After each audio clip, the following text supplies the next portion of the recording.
윤석열과 나경원 이쯤 되면 운명? 10가지 인연 대방출. 여러분, 세상에 수많은 만남이 있지만 이렇게까지 끈질기게 엮이는 두 사람이 있을까요? 바로 윤석열 대통령과 나경원 전 의원입니다.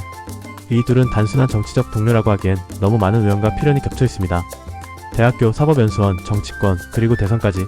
이 정도면 그냥 아는 사이가 아니라 거의 정치적 운명 아닐까요? 오늘은 윤석열과 나경원의 끈질긴 인연 10가지를 깊이 파헤쳐 보겠습니다. 구독과 좋아요로 힘을 주시면 더욱 신박한 콘텐츠로 보답하겠습니다. 자, 시작해볼까요? 1. 서울대법대 선후배 첫 만남.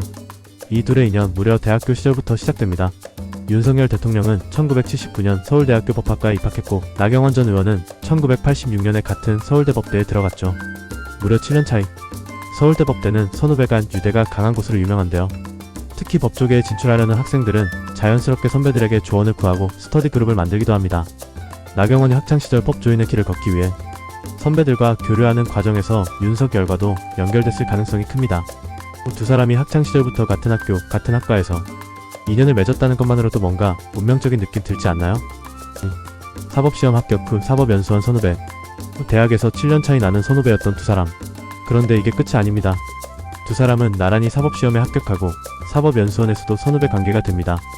윤석열 대통령은 사법연수원 23기 1994년 수료, 나경원 전 의원은 24기 1995년 수료였습니다.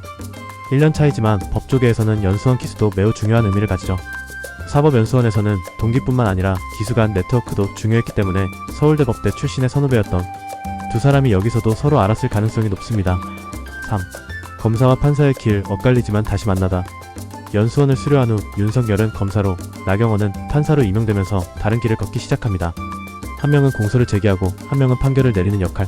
완전히 다른 길로 가는 것 같았죠. 하지만 법조계는 좁은 곳입니다.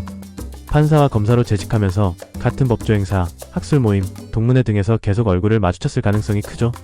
이후 나경원이 변호사로 전향하면서 이들의 관계는 더 가까워질 기회를 갖게 됩니다. 4. 2019년 검찰총장과 원내대표로 만나다. 여기서부터는 본격적인 정치적 인연입니다.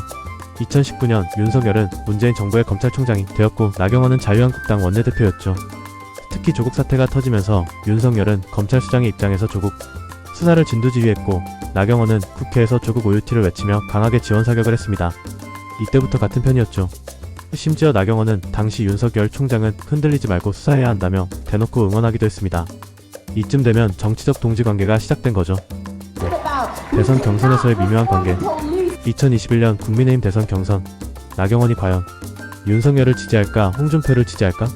이게 관심사였죠. 초반에는 고민하는 듯 했지만 결국 윤석열 캠프와 가까워지면서 사실상 친윤 행보를 보였습니다. 하지만 그 후 정치적으로 애매한 거리를 유지하면서 완전한 친윤은 아니다라는 이미지도 있었죠. 6. 윤석열 대통령 당선 후 예상 밖의 전개. 자, 윤석열이 대통령이 되었습니다. 그러면 나경원도 중요한 자리를 맡을 줄 알았죠. 하지만 의외로 주요 인사에서 배제됐고 이후 국민의힘 내에서 입지가 애매해졌습니다. 이거 인연인지 악연인지 점점 헷갈리죠. 7. 기후환경 대사 임명 그리고 사퇴. 윤석열 정부가 나경원을 기후환경 대사로 임명했는데요. 그런데 몇 달도 안 돼 사퇴. 그 배경에는 윤석열 정부와의 미묘한 정치적 갈등이 있다는 분석이 많았습니다. 8. 전당대회 출마 고민 윤석열과의 신경전. 2023년 국민의힘 전당대회. 나경원이 당대표 출마를 고민하던 시기 윤석열 대통령과의 관계가 변수였죠. 결국 출마를 포기하며 친윤 노선을 지킬까 말까 고민하는 모습이 포착됐습니다. 9. 국민의힘 내 갈등과 거리두기.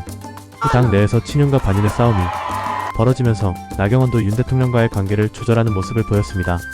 한때 가까웠던 두 사람이 점점 멀어지는 듯한 분위기가 연출됐죠. 10. 앞으로도 계속될 인연? 하지만 정치란 게 참 묘합니다. 지금은 거리가 있어도 언제든 다시 손잡을 가능성이 있습니다. 나경원이 총선에서 다시 복귀한다면?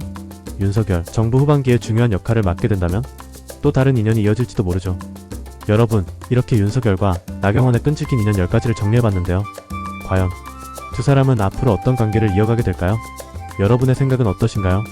영상이 재미있으셨다면 좋아요, 구독, 알림 설정까지 부탁드립니다. 다음에 더 흥미진진한 이야기로 찾아올게요.